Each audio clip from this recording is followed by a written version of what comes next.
Elliot Harris is the United Nations Assistant Secretary General for Economic Development. He joins us now from New York. Thanks so much for speaking to us.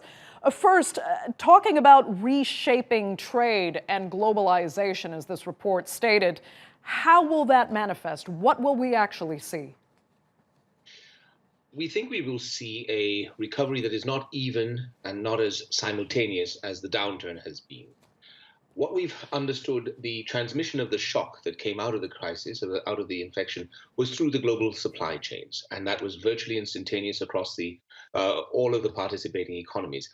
Restarting the economy will be somewhat more difficult, and it may not be simultaneous.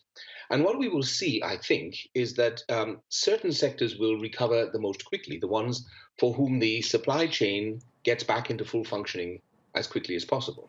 In other cases, however, the delayed startup of activity in different parts of the supply chain may delay the recovery of production, and that may lead to a somewhat different pattern of global trade over the initial months of the recovery going forward. What we also expect, however, is that those who have participated in global trade might be looking for ways in which they can reduce the vulnerability, the exposure to shocks to the extent that they have suffered in this crisis. And we may see some effort to shorten the global supply chains going forward, and that might lead to a different pattern of trade in the years to come. Okay. I'm trying to bring this almost down to a micro level, if that's possible, because a lot of the figures in this report are, macro level reports, global trends and losses. If you can, describe, what commercial landscape we should be expecting when we, quote unquote, emerge from this crisis. What will we see? Will it be in empty store spaces in major cities or entire factories having to shut down? All of these are possible, but again, a lot will have depended upon the types of support measures that governments have put into place.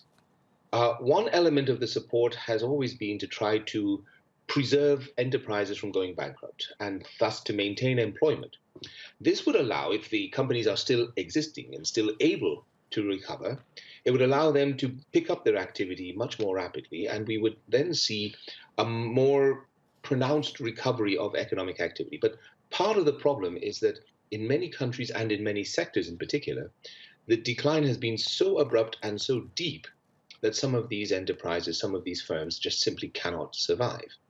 And in some of the sectors, we will see the effect being much more pronounced than in others. So, for example, in the restaurant sector, which depends on having clients come physically into the premises, many of the restaurants, which are often very small enterprises, will simply not be able to survive, and we may very well see gaps in the storefront landscape as we reopen the economies going forward.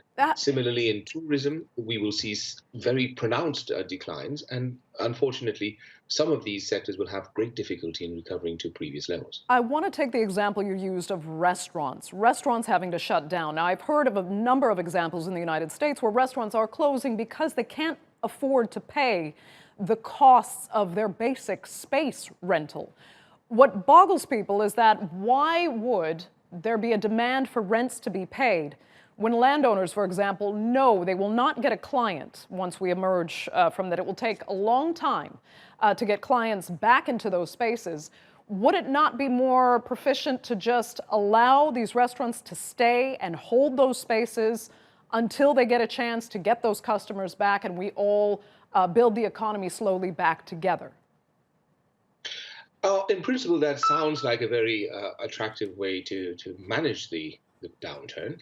But the problem is that we do have other people at the other end of these commercial relationships. So the landlords, for example, they will find that their flow of income is severely compromised, and they may not be able to maintain their own relationships with their suppliers or their other clients. And so it's very difficult to say, well, in this one area of rents, for example, we'll introduce a suspension and expect that everything else will remain as it was. That simply cannot happen.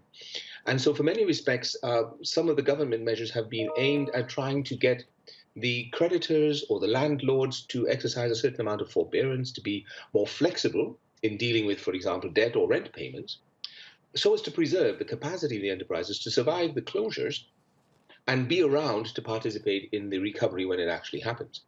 But to order all of that from on high and expect it to work without any sort of disruption elsewhere would be very difficult. Okay. What about currency valuation, or actually I should say devaluation, and this concept of potential universal deflation. And is that necessarily a bad thing if prices actually go down for everyone, including in the fuel price, for example? If it's universal, can we survive? We could survive, but it's not necessarily a positive thing, particularly if the initial shock of deflation leads to a deflationary spiral. If we have our prices low, it also means that revenues are lower for the enterprises. They are earning less. That means they will be able to maintain much less of an employment. We will have incomes going down, and we will also have consumer demand going down. Now, if that should perpetuate itself, we would end up in the kind of spiral that makes it very, very difficult for countries to encourage the kind of investment we would need for future growth. It would make uncertainty much higher. People would delay their consumption. Mr. Harris, my sincere apologies. We're going to have to interrupt you there because we're going to cross live now to